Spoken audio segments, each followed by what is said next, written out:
Hello again, and welcome to Broadcasting Scotland. It's Monday the 25th of July. I'm Andrew Wilson, and this is Scotland at 7. This evening I have the latest daily update from Ukraine on day 152 of the illegal Russian war of aggression. Then I will introduce our guest for this evening, and then together we will look at today's headlines from Scotland and around the world. Ukraine has warned that grain exports would not restart as hoped after the signing of a landmark deal aimed at easing the food crisis if a Russian airstrike on a key port on Saturday was a sign of things to come. Contradicting Russia's claim that it had not been responsible for the missile strikes on Odessa, the Kremlin press secretary Dmitry Peskov denied that the cruise missile strikes will have any impact on the export of grain. He told media, "These strikes are connected exclusively with military infrastructure. They are in no way related to infrastructure that is used for the export of grain." The Russian Foreign Minister Sergei Lavrov has embarked on a 4-day tour of several countries in Africa. On his first stop in Egypt, he sought to reassure his counterpart, Sameh Shoukry, that Russian grain supplies would continue, and he also met with the Secretary-General of the League of Arab States, Ahmed Abul-Gheit.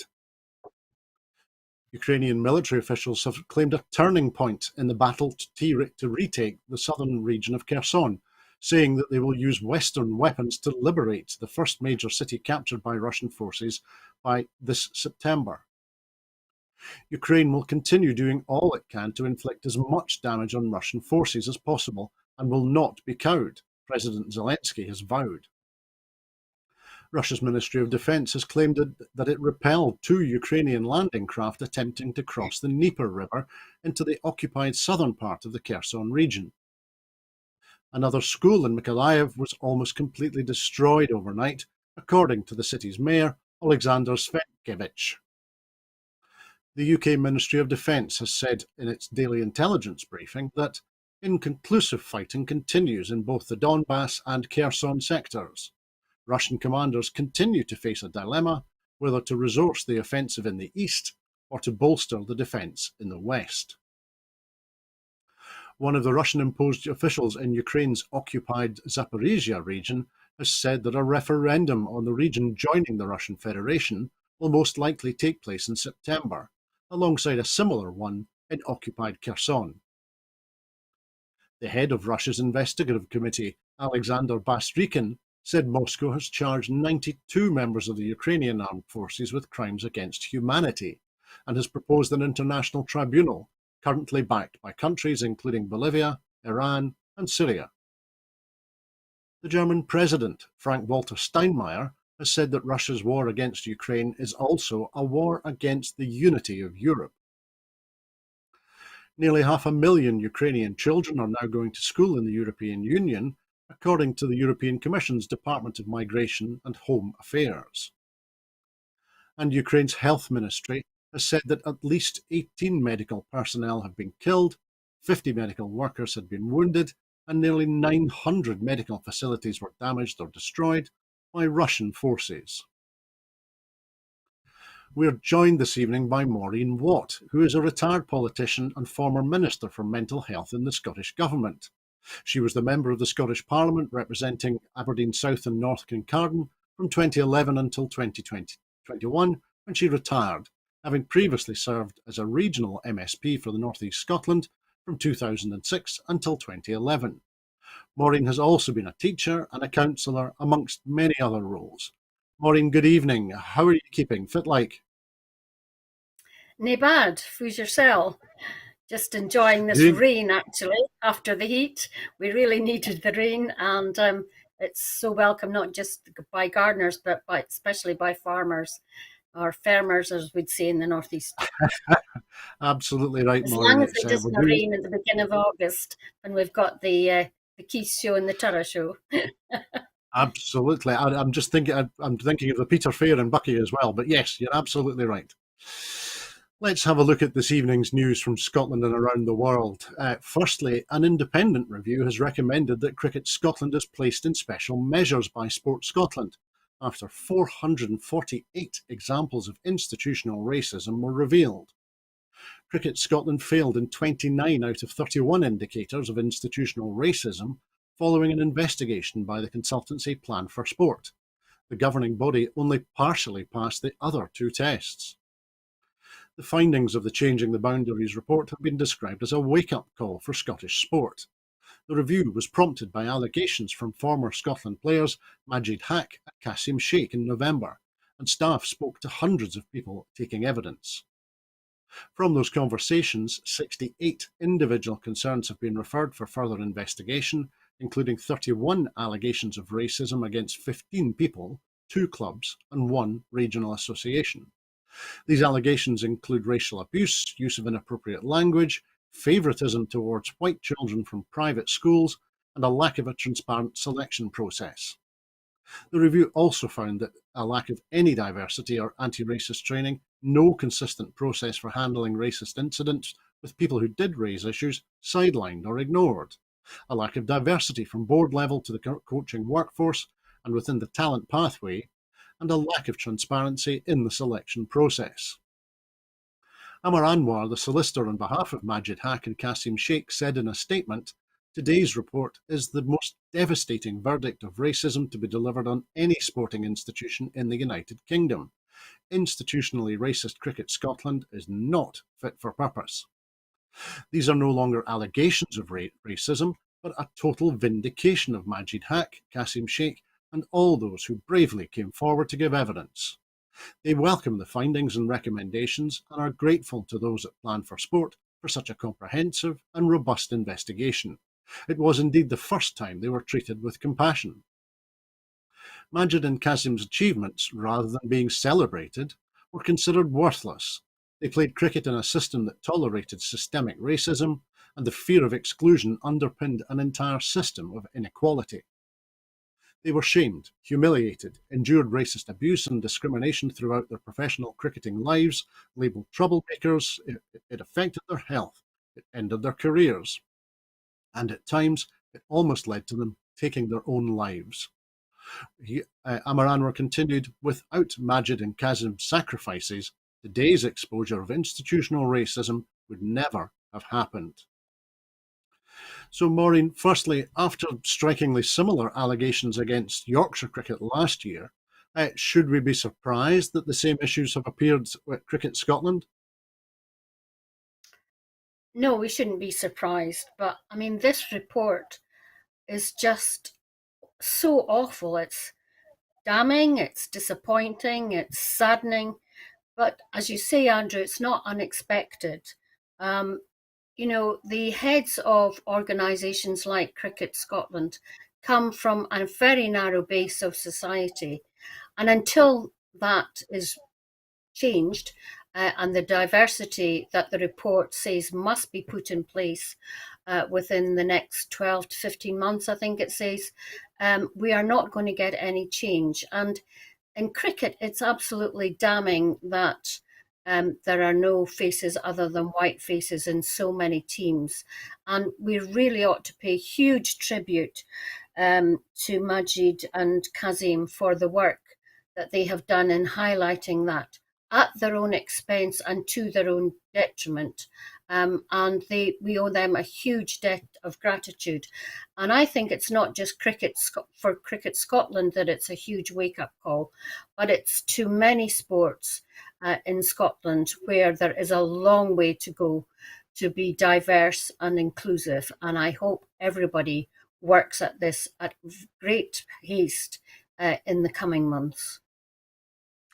Thanks, Maureen. I was going to ask you that. Do you think, will this be a wake-up call for Scottish sport more widely? I think it will. I think rugby comes to mind, for example. I mean, I'm quite an avid rugby supporter. I go to Murrayfield when I can. I've been to the Stade de France, and we haven't seen, as far as I can recollect, other than white faces in the Scottish team. And that, again, is, I think, a reflection on the hierarchy of the game in Scotland. And that, too, must change, because I am sure that there are kids coming through our public schools, in this case, I don't mean private ones, who can play rugby if given a chance at a very high level. Thanks, Maureen. The point about rugby is a well made one. I was just checking there. The first black player to play football for Scotland played between 1881 and 1882. So it's astonishing that cricket and rugby are in such a different position. But undoubtedly, we will return to this story in future weeks as Sport Scotland and Cricket Scotland respond and react to the report that's been provided today. But let's move on to our next story this evening, because people in Aberdeenshire, the city of Aberdeen, Fife, Moray, East Ayrshire, North Ayrshire and South Ayrshire are now able to apply for the adult disability payment. This means the payment is now available in 13 council areas ahead of opening nationwide on the 29th of August. It is the 12th and the most complex benefit to be delivered by the Scottish Government, and it replaces the UK Government's Personal Independence Payment. The benefit provides financial support to people aged between 16 and the state pension age who are disabled, have a long-term health condition, or have a terminal illness. People already receiving the UK Government's Personal Independence Payment and Disability Living Allowance do not need to make an application for adult disability payment. These existing awards will transfer automatically from the DWP to Social Security Scotland. Cases will transfer in stages starting from this summer, and the process is expected to be completed by the end of 2025. The Minister for Social Security, Ben McPherson, said, "We are taking a positive, responsible and compassionate approach to delivering disability benefits. This is in contrast to aspects of the current UK Government system. The Scottish Government is committed to treating people with dignity, fairness and respect, and we start from a position of trust." The adult disability payment is being introduced in pilot areas ahead of opening nationwide on the 29th of August. So Maureen, first of all, is the approach that is being taken by the Scottish Government recognised, do you think, by voters as being very different from the Westminster Government's approach? I think it increasingly is. The Scottish Government has been criticised for the slowness of the taking over of the benefits from Westminster and criticised on the pace of the rollout, but I think it was a very deliberate decision to make sure that the rollout was correct from the beginning and that it wasn't beset with problems. So I think the slow pace of the rollout has been good. I think having test areas, including Aberdeen City and Shire, in this particular one is a good idea. I think they have taken different areas for different payments of the benefits. But I think at the heart of this is a complete change of attitude and outlook from the Scottish Government compared to the Westminster Government, which, as you said, Andrew, is based on dignity, respect and fairness, and people not having to go for annual re-examinations of conditions that are long-term and are not ever going to get better. The stress and the impact on people's mental health of those initial examinations and re-examinations and the way they were conducted was absolutely horrible. I mean, I heard some terrible examples of that when I was an MSP, and the amount of time that we spent making sure that people got the benefits that they were entitled to was totally disproportionate. So I welcome this next rollout of yet another benefit that's being devolved from Westminster, and I hope that it makes improvements to people in this situation who are already at huge disadvantage, and hope that it makes their lives much more positive and rewarding. That's a very good point that you make, Maureen. As you say, the implementation of universal credit by Westminster was very much the antithesis of an approach of dignity, fairness and respect that's been described by Ben McPherson, the Minister. It strikes me that that approach is really going to infuriate readers of the Daily Mail and the Daily Express, isn't it? Yes, it will. But it's maybe a reality check for them. But you mentioned universal credit. There's the rape clause, the two-child policy. All of those inflicting huge damage on the most vulnerable in our society. And I hope that in the run-up to the referendum next year, that not just those affected, but their families and friends are aware of how we want to do things so much more differently in an independent Scotland. Absolutely. Thanks, Maureen. Now then, we'll move on to our next story now, because the NHS in England, the NHS in England is facing the greatest workforce crisis in its history, which is putting patients at serious risk of harm, an influential group of MPs have warned today.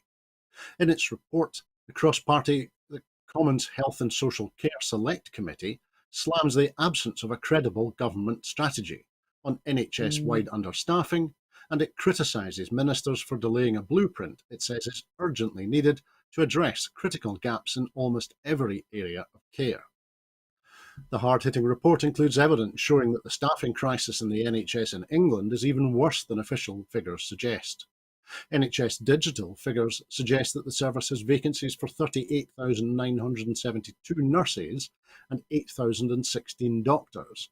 However, real figures could be as high as 50,000 nurses and 12,000 doctors, according to estimates provided by the Nuffield Trust. The Trust's analysis accords with the view of many frontline doctors and managers that some posts are not even advertised and thus not picked up by the statistical agency, because hospitals cannot afford to fill them even if a suitable doctor or nurse was identified. The NHS is emerging as a key issue in the contest between the former Chancellor Rishi Sunak and the Foreign Secretary Liz Truss to become the UK's next Prime Minister. At the weekend, Sunak highlighted the 6.6 million patient backlog of NHS care, long delays patients face getting care, and growing numbers of people forced to pay for private treatment with a gun to their heads. Truss has pledged to scrap the 1.25% rise in national insurance, the health and social care levy that began in April and was expected to yield £12 billion a year, mainly for the NHS. Her pledge has raised questions about how the government would fund the service properly. The committee's findings will prove uncomfortable for both candidates, especially its warning that the chronic lack of staff is a threat to both patients and health professionals. So, Maureen, firstly, the Select Committee calls out the absence of a credible government strategy. Now, you could say that there's plenty of evidence that that's the case in most policy areas for Westminster, not just the NHS. Oh, you cynic, you, Andrew. But actually, it's true. And, I suspect some of the people listening to this live will afterwards maybe tune into the one of the debate between the two candidates for the leadership and thus for PM. But, it just shows how absolutely horrific the idea is of scrapping the levy, which was going to raise all that money, particularly for the NHS. Now, I know from being in the public health brief and the mental health brief that workforce planning in the NHS is notoriously difficult. But nevertheless, this report highlights, just how bad things are in the NHS in England. Now, that's not to say that they're very much better in Scotland. We have our own problems in Scotland. But I wonder how many times in that report, Andrew, I haven't read it, I wonder how many times Brexit is mentioned and the effects of Brexit on the NHS. Because the number of people missing now from our NHS that were there previously must be huge. And it would be great if somebody managed to quantify that. And I cannot see how big dent is going to be made in increasing the workforce if the effects of Brexit are not going to be addressed. Not just Brexit, but the lack of any strategy towards managed immigration. to using the skills of people who come here under refugee status. All of these things must be seen in the round, and that is just not coming out from the UK government, or more importantly, the two candidates for PM. Thanks, Maureen. I'm pretty confident we'll be looking at other Brexit bonuses later on in the programme this evening, but you've identified one already there, clearly. Thank you. But let's move on to our next item now, because Keir Starmer has said he would not be ideological about nationalising public utilities after the Shadow Chancellor, Rachel Reeves, sparked a backlash by suggesting Labour had ditched plans to take rail, water and energy back into public ownership. On the day when Starmer gave a keynote speech highlighting his intention to focus on growth, growth, growth, a shadow cabinet row broke out about the party's policy on renationalisation. The Shadow Transport Secretary, Louise Hay, tweeted, "Labour is committed to public ownership of rail," after both Reeves and Starmer appeared to back away from the policy. Asked on BBC Radio 4's Today programme on Monday whether Labour supported the nationalisation of rail, water and energy, Reeves pointed to the fact that Starmer had scrapped the 2019 manifesto and suggested the policy would conflict with her determination to balance the books. She said the policy was a commitment in a manifesto that secured our worst results since 1935, adding that it would do that to be spending billions of pounds on nationalising things, that just doesn't stack up against our fiscal rules. The Shadow Transport Minister Sam Tarry echoed Hay's message, retweeting footage of a recent speech from the dispatch box at which he underlined the case for rail nationalisation. "Just to be 100% clear, this is the Labour Party position," he tweeted. When Starmer was challenged about Reeves' remarks, he said, "I take a pragmatic approach rather than an ideological one.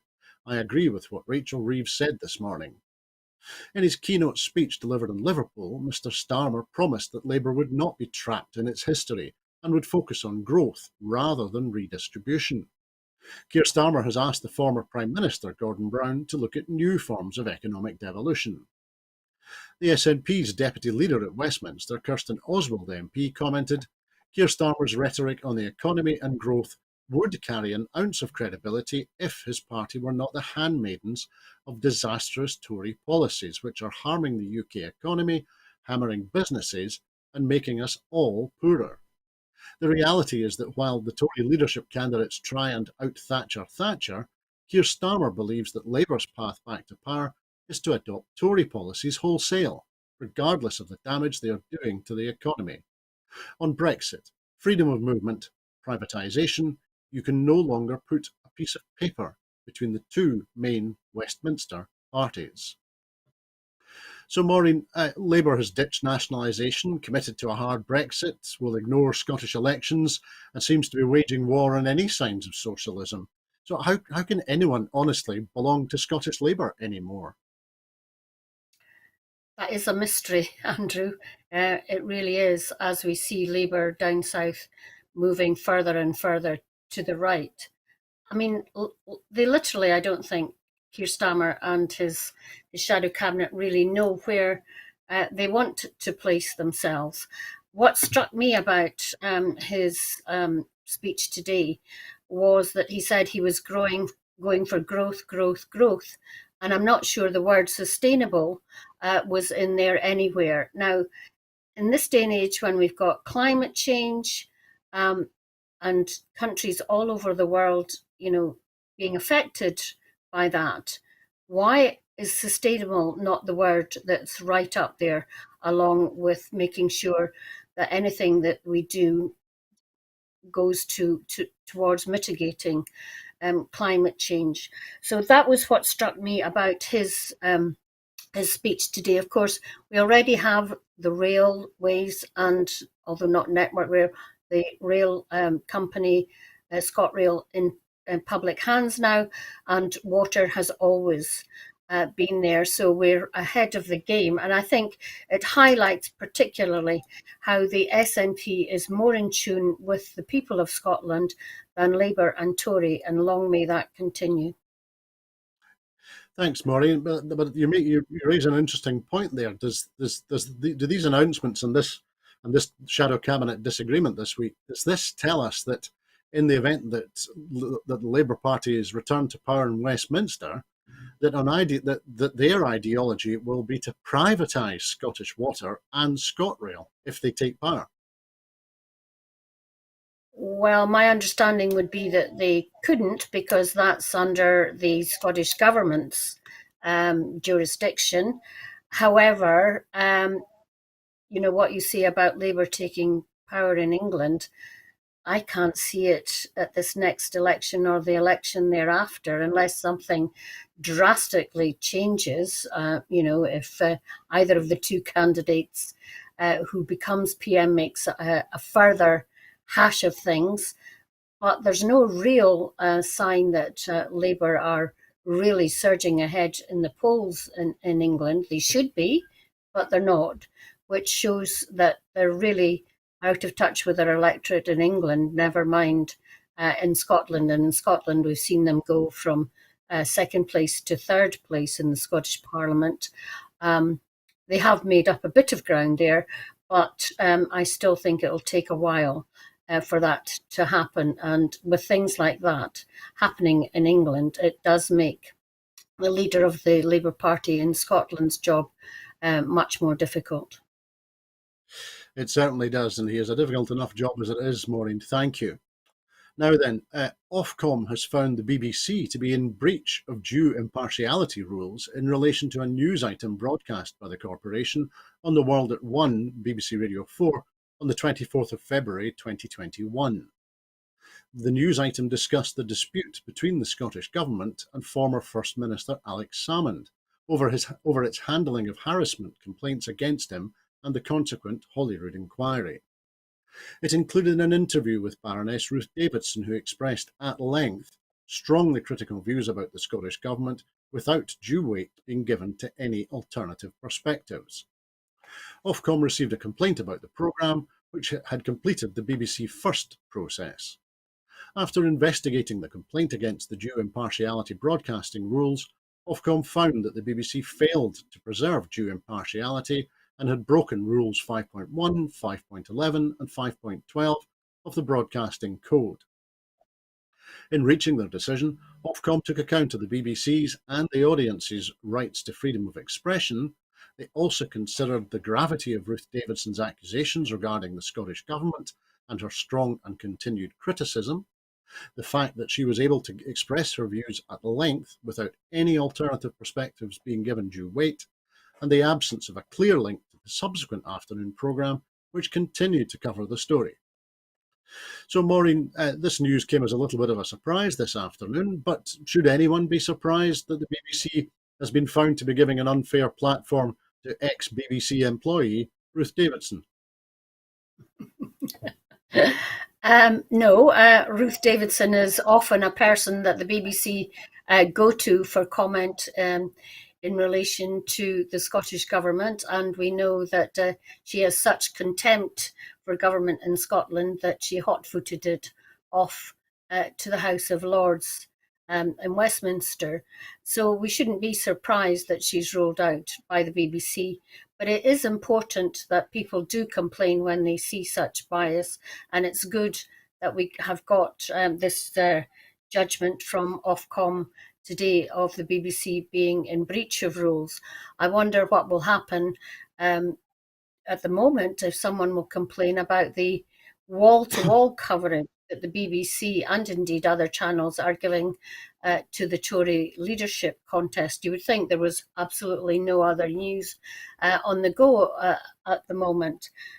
So I wonder if there might be a complaint about the Tory contest at the moment. But it's good to see that the BBC bias is being called out, at least for once in this situation today. At least for once, yes. Thanks, Maureen. Certainly, I'm now avoiding most broadcast news, and my neighbours are delighted because they can't hear me shouting at the television so much. Such has been the coverage of the Tory leadership election contest. You're absolutely right. But let's actually, and do you think, to follow on from the point you just made, Maureen, do you think this finding by Ofcom will make any difference at all at Pacific Quay? Well, I was just wondering about that, Andrew, when you were introducing this topic. Will they take it into account? Um, it seems to me that in the past they haven't. So, will this one ruling make any difference? Will the powers that be in the BBC, and particularly in BBC Scotland, take cognizance of this ruling and actually sit down with all their broadcasters and editors and producers and decide how they will avoid this situation in the future? I'm not holding my breath, Andrew. Certainly not, Maureen, me neither. So let's move on to our next item this evening then, because cross-channel ferry passengers were being told to arrive in good time at Dover as queues built at the Port of Dover amid fears the severe disruption of recent days could return to Kent throughout the summer. The ferry operator DFDS told passengers there were queues of about an hour for French border checks on Monday morning and to allow a minimum of 120 minutes before your departure to complete all controls. Holidaymakers faced queues of up to 11 hours over the weekend, with Foreign Secretary Liz Truss blaming France for shortages of passport control staff, but others blaming red tape caused by Brexit. The Port of Dover is now confident, however, that it can cope and that the weekend was a nightmare combination of a five-fold increase in car numbers and a lack of French passport control staff on Friday morning that resulted in a huge backlog of cars trying to access the ferries. Last weekend is typically the busiest of the year, but this is the first year since Brexit that the impact of extra passport checks could be seen because of the decline in passenger volumes during the pandemic. The port said it had planned for a huge spike in numbers, which are also being experienced in airports in the UK and the rest of the world. It had made 9 passport booths available for car numbers, with a triage system also prioritising tourists over hauliers, but on Friday only 6 of those booths were staffed because of a shortage of French passport control officers. This was rectified by Friday afternoon, but at that stage the queue was already out of control, one Dover source said. One of the causes of the delay over the weekend was the need for British passport holders to have their passports stamped. Sources at Dover say this has increased the average checking time for each car from about 58 seconds to 90 seconds. While Brexit came into force in January 2021, the impact on tourism to the continent is only becoming evident now, as post-pandemic passenger numbers return to normal values. Port authorities said they processed 72,000 passengers by Sunday morning after bumper-to-bumper traffic stretching back for miles made for a miserable start to people's summer holidays. So, Maureen, firstly, I remember how surprised Dominic Raab was to discover that Dover is the main route for trade and travel with mainland Europe. Does this ongoing story suggest that nobody else in the Westminster government has learned the lesson that Dominic eventually learned? Precisely, Andrew. And Grant Shapps or any other UK government minister is nowhere to be seen. Remember when Stuart Stevenson had to resign over some snow holding up people for less than the time that people in Dover are waiting, and no one in the UK government taking any responsibility whatsoever. I presume they're all on holiday too, but have managed to avoid the queues. I mean, I have to say the queues are not new at Dover. I remember in 2016, the queue was so long that my husband got so irate that we didn't wait in the queue one day and went back to London because we couldn't get any hotels anywhere in Kent overnight, and then managed to find a different route into Dover and managed to get on the ferry the next day. But we lost one whole day, if not 2 days, of our holiday. But it is worse now, as you said, because of passports needing to be stamped. And it's pretty rich to blame the French passport controllers, because the Port of Dover should have been well prepared for a huge increase in people wanting to go on holiday this year post-COVID. And the planning, although they say they did quite a bit of planning, was obviously totally out in terms of the figures and the numbers of people wanting to travel. So plague on all your houses, the French authorities, the Port of Dover, and the Department of Transport, if indeed they are involved. But I think this is something that people travelling in July and August, both at the Eurotunnel and the Port of Dover, will have to get used to in the future, unless some drastic measures are taken to put in more booths or stamping facilities. But this is, a result, an increase in the wait purely as a result of Brexit, in my view. Absolutely, Maureen. Thank you. And actually, we'll look at Brexit and travelling to Europe this summer from another perspective as well with our next item, because disabled drivers have been warned that their blue parking badges will not be recognised in some of the most popular EU destinations for driving holidays because of Brexit. UK travellers are also being told to check for the best phone packages to mitigate roaming charges most mobile companies are reintroducing. Ministers are still negotiating with 11 countries, including France, Spain, Portugal, and Italy, on the status of UK blue badges, which were recognised across the EU until Brexit. The government's website lists the countries that remain undecided about the status of blue badges, but the website has not been updated since last September. The AA said it confirmed the list had not changed after contacting all 11 countries, which also include Iceland, Bulgaria, Lithuania, Luxembourg, Romania, and Slovenia. It said disabled drivers might leave themselves open to parking fines if they use their permits in these countries, as it criticised the simply unacceptable situation. The UK government has told badge holders to check with the embassy of the country you are travelling to for the latest developments. But the Motoring Association said consulates had insisted that they could not issue advice to disabled drivers until an agreement was reached. The problem affecting disabled drivers is not the only one facing tourists from the UK this summer. As Brexit has been blamed for queues of up to 11 hours for ferries from Dover, tourists are also being reminded that the UK's departure from the EU could yet cost them in other ways. Mobile phone operators, including Vodafone, have reintroduced roaming charges as Brexit has released them from the EU-wide agreement not to charge extra to people travelling within the bloc. Also, UK citizens who have become accustomed to spending lengthy periods, including winters in Spain or other EU countries, are now restricted to a maximum stay of 90 days at a time and a total of 180 days in any 1 year. This has affected workers, including musicians and theatre companies, who would normally be on tour in Europe. So, Maureen, parking fines for disabled drivers and the reintroduction of mobile phone roaming charges. Brexit never stops delivering bonuses, doesn't it?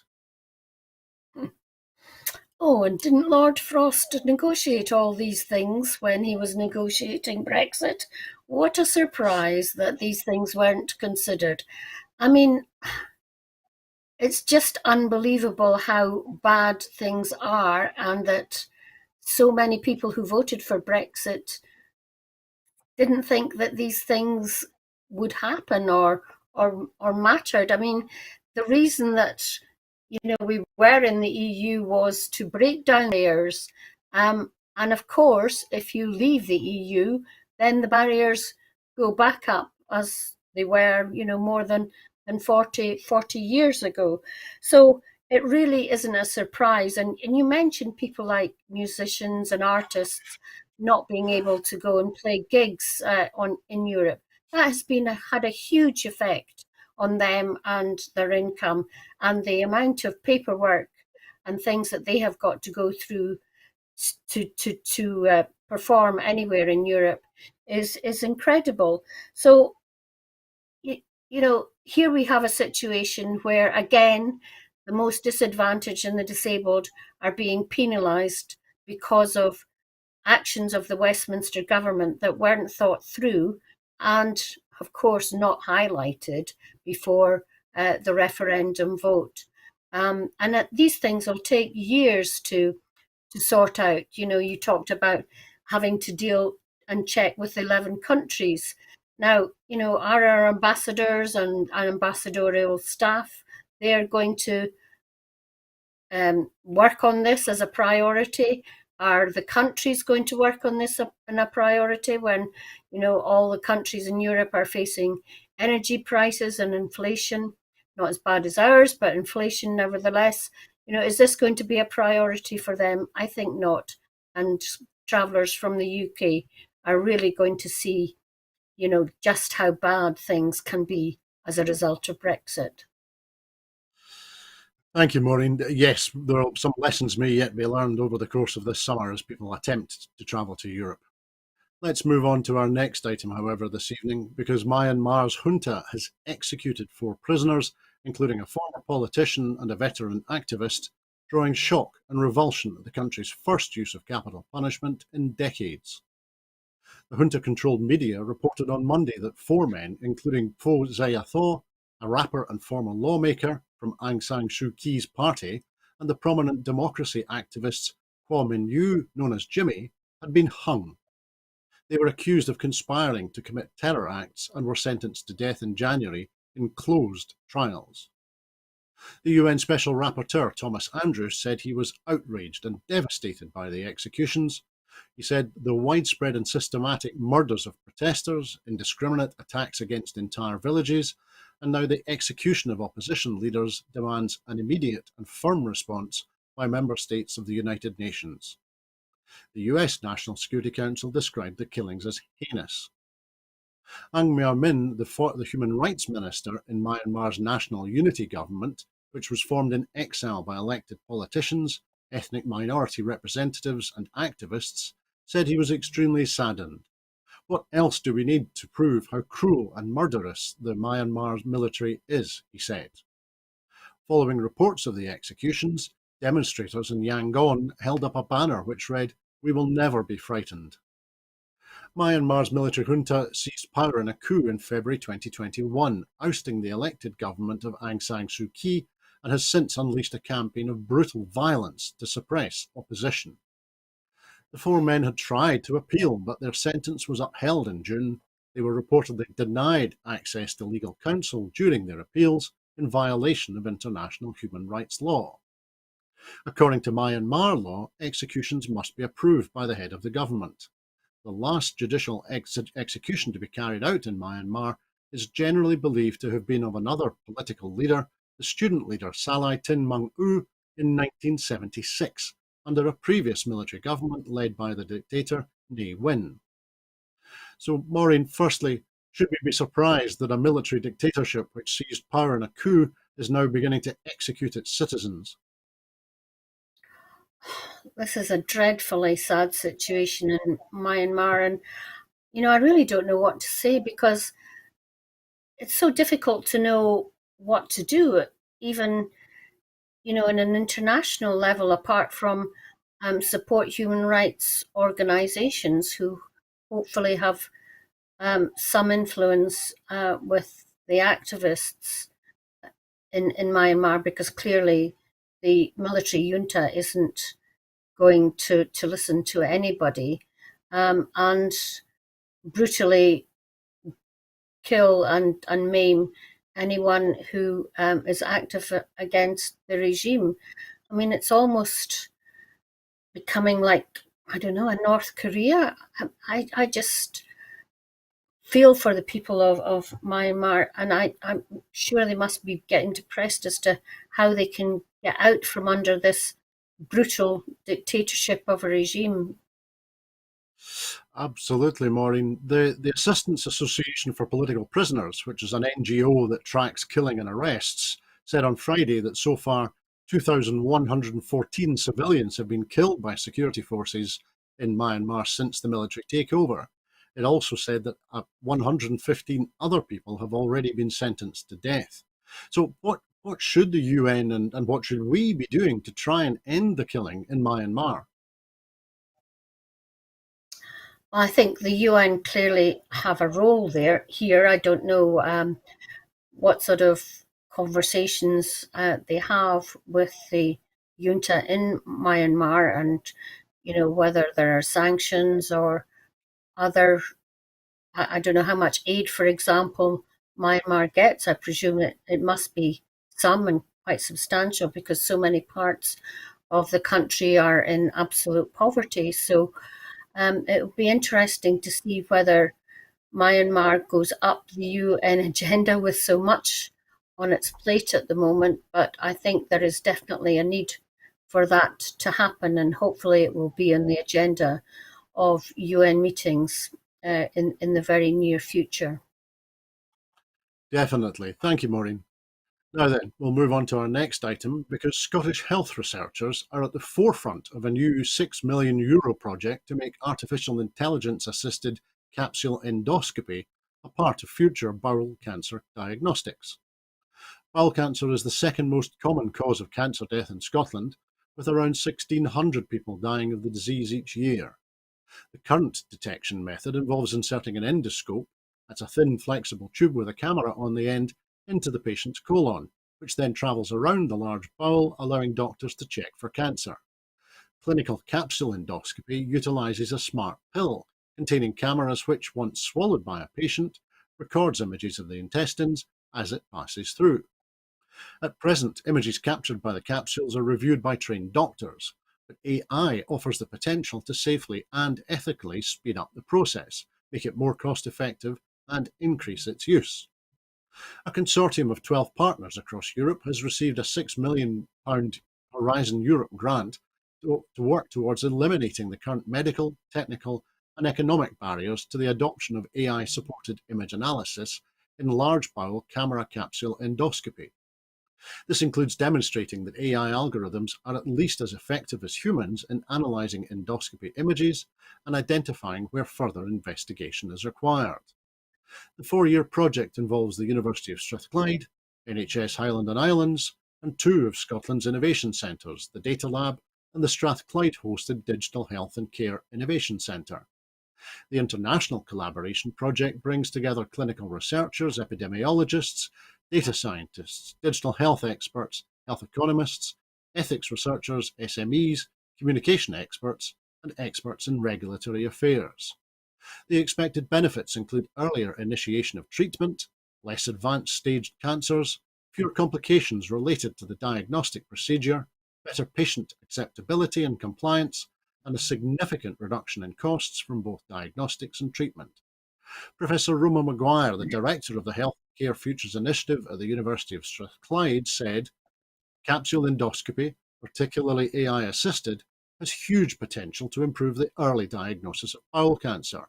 But for such an approach to be adopted, it has to be acceptable to patients.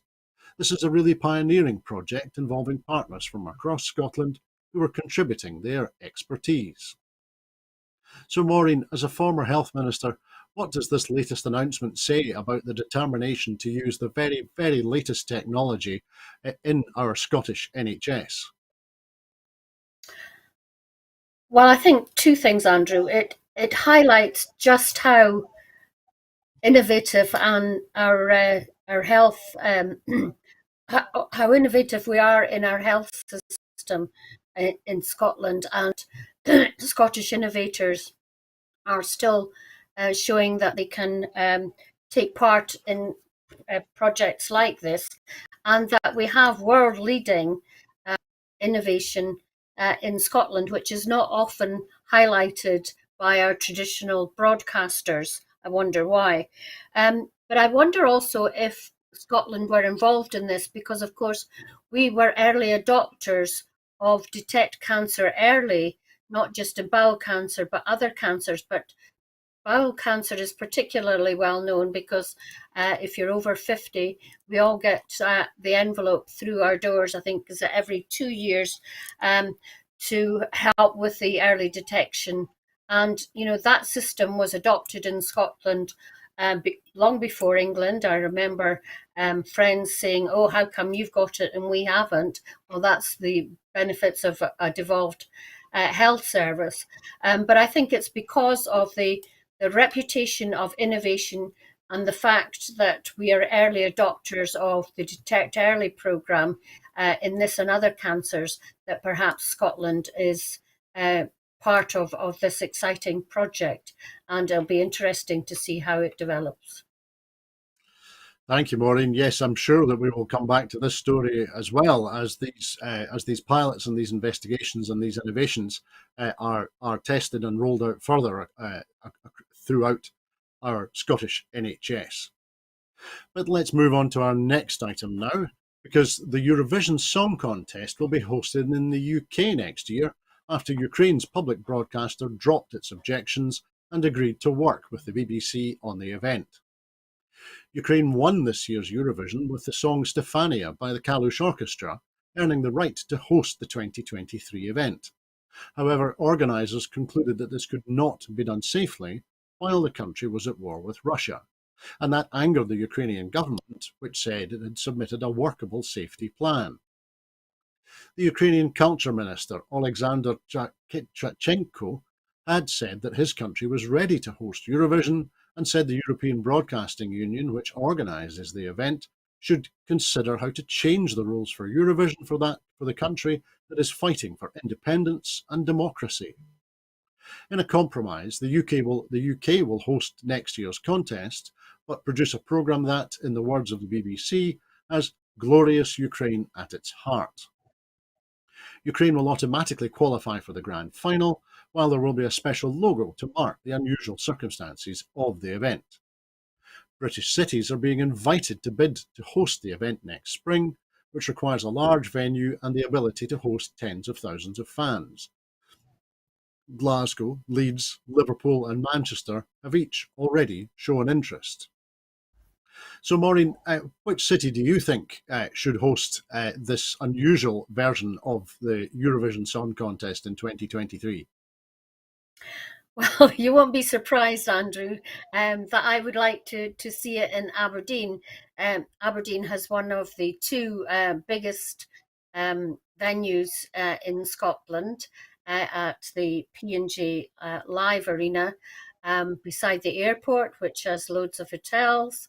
I don't know if we meet the number of hotel rooms in the city, but in and around the city, I'm sure we can manage that. It would be great if it came to Aberdeen, although I suspect people will initially look at Glasgow.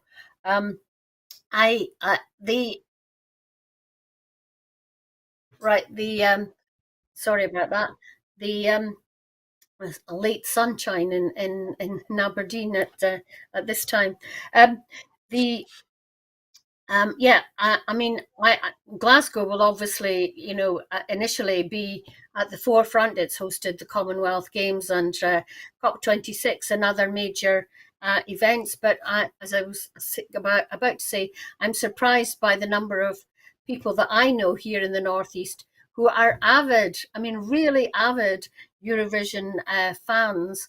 So it won't be without fans in Aberdeen. And I think we could make that link with Ukraine. If, for example, Ukrainians who have come to Scotland as refugees are given free tickets, for example.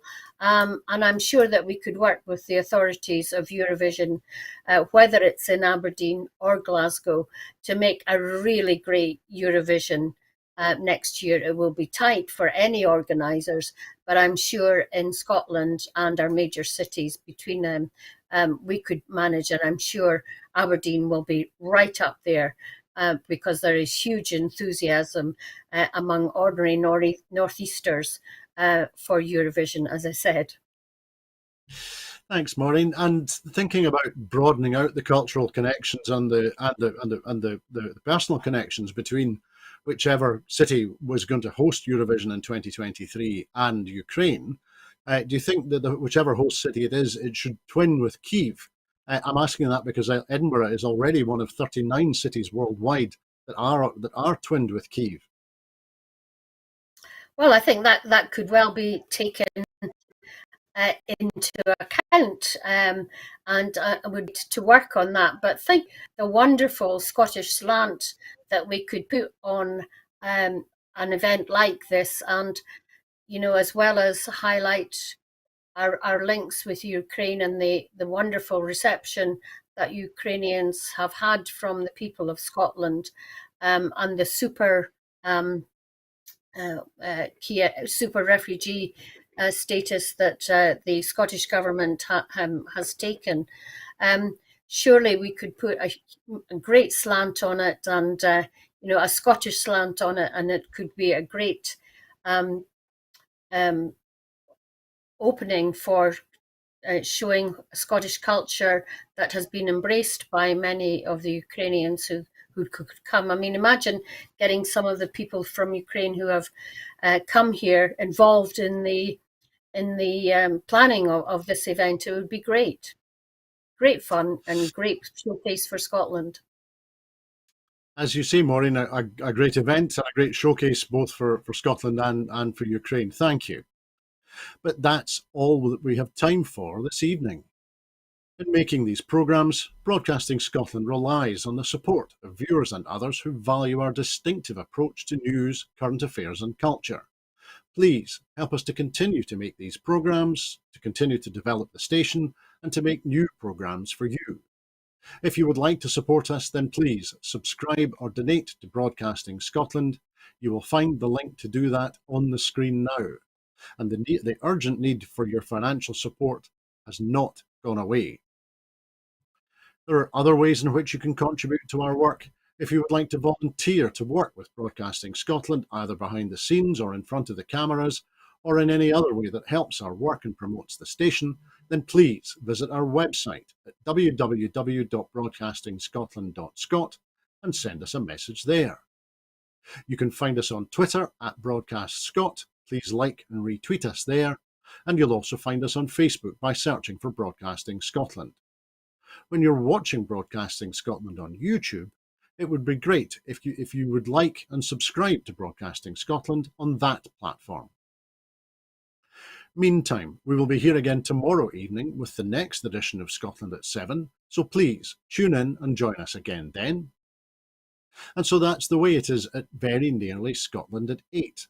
Thank you to everyone who's been watching this evening, and a very special thanks to our very special guest, Maureen Watt. Thanks, Maureen. Well, thank you very much for having me again. Thanks, Andrew. It's been an absolute pleasure, Maureen. Thank you. On this day in 1843, Charles Mackintosh, the inventor of the waterproof fabric made into garments named after him, passed away near Glasgow. I'm certainly grateful to him, as it's been raining here all day, much as it has been for Maureen in Aberdeenshire. I hope that you have a very peaceful evening and can join us again here on Broadcasting Scotland very soon. Bye-bye.